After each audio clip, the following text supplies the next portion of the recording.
bogong moths migrate from southeastern Queensland across this whole mountain range down to the Snowy Mountains from the Darling Downs in Queensland.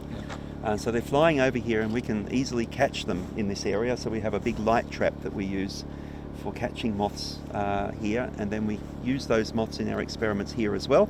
And we can also live here in the cabins of the national parks from Queensland. And then they are heading to the Snowy Mountains, and they'll spend 3 or 4 months in alpine caves there in a very dormant state. It's called estivation. It's like a summer version of hibernation, if you like. At the end of the Australian summer, at the beginning of the autumn, they emerge from the caves and fly back to Queensland. And so you get another big flight of moths over the Mount Kaputar National Park in March and April. There's another big peak comes through at that time.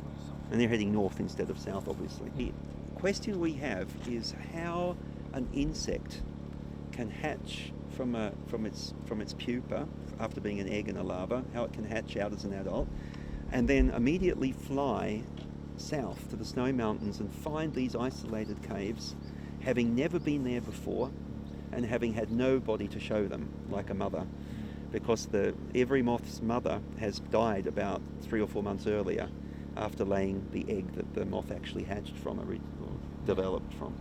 And so that's our main question. How do they find their way all the way to the Snowy Mountains, having never been there before, and work out exactly how to find these very small and isolated caves and know where to go? And then how do they do all that again in reverse when that's the end of the summer? We've got some data that suggests, at least preliminary data that suggests that they might be using a magnetic sense like nocturnal birds. So that's what we're testing here with this equipment. We're actually manipulating the magnetic field of these moths. What we're attempting to do is see if we can alter their flight direction in this apparatus.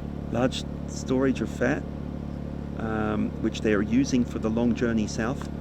For an animal this size, this is a bit like us going to Europe on our own steam to travel that distance, about 1,000 kilometres. And this forms a beautiful symmetric pattern around the sun that some animals can use as a compass if they can see it. And most insects, probably all insects actually, can see this light in the sky and use it as a compass for navigation. So it's a kind of like a GPS system. Now we don't think the moths have this. So they're probably just using the field as a compass and not much else. But that's impressive enough, we think. Not just from northern Queensland, but there are also populations that come from western New South Wales as well. And they're probably returning there almost certainly after the summer, just like the Queensland ones. Yeah. And we even have a little bit of evidence now that suggests that the moths from Queensland have their own special caves, and the moths from western New South Wales have yet separate caves. Interesting. State of origin caves. Yeah, exactly. So I started the project expecting to find that these nocturnal moths, these bogong moths, were going to be using celestial cues like the moon and the stars, and the polarization pattern of light around the moon as a mechanism for navigating to the Snowy Mountains.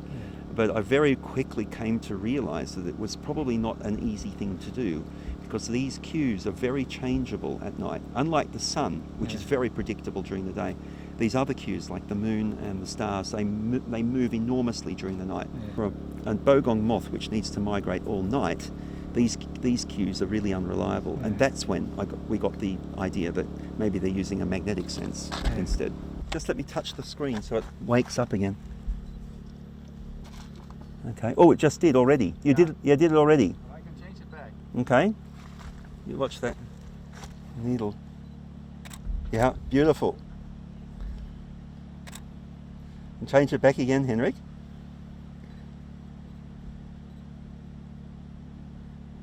You've got complete control of the magnetic field in there. These are actually the key species for the Snowy Mountains, because I've calculated that there's at least each year about 2 billion moths coming in, and everything from the ravens to the foxes to the small mice to the spiders to the skinks, everything feeds on bogong moths. So they really are a key key species to the life. I mean, the mountain pygmy possum wouldn't exist up on the mountains if it didn't have the bogong moths coming in each spring to you know, give them a bit of a feed before you know, when they come out of hibernation. Yeah.